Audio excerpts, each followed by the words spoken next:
Hi, Gary Port for Illinois Divorce Facts, here with Yuzu, Gomashio. Matcha is directing. He's over by the kitchen table directing from here.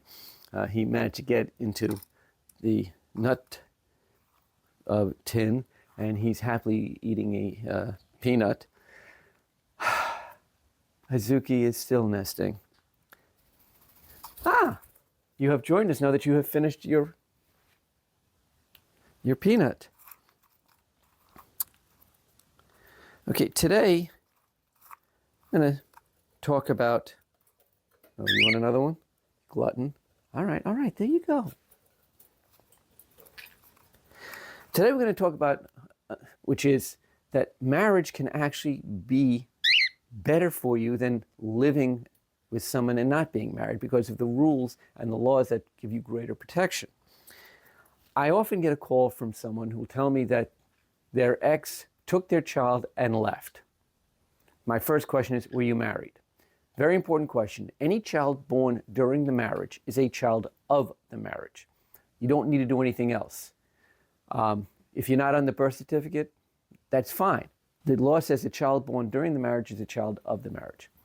The problem that we have is when you're not married. So if you're a dad and your ex just took off with the kid and you're not on the birth certificate, we have to do some extra steps. We've got to go to family court first and file what's called a petition for paternity.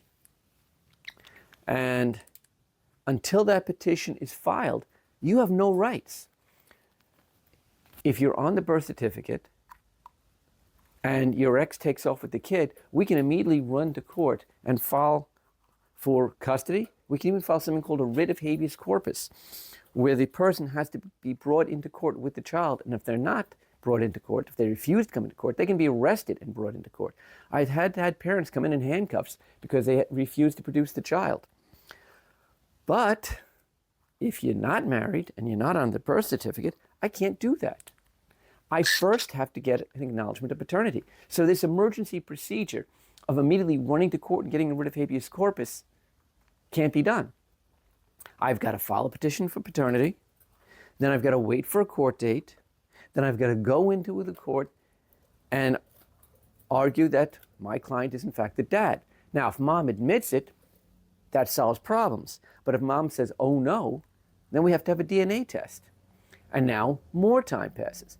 And we could have maybe 2-3 months go by during this emergency situation where dad's not seeing his kid because he has no rights to see his kid.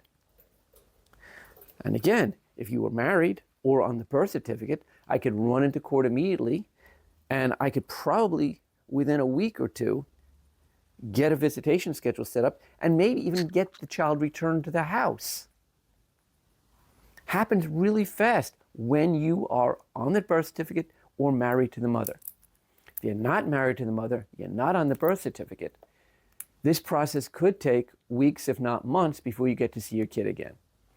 So, 1, get on the birth certificate, do an acknowledgement of paternity, or get married. And by the way, if you get married after the child is born, that child is also going to be considered a child of the marriage.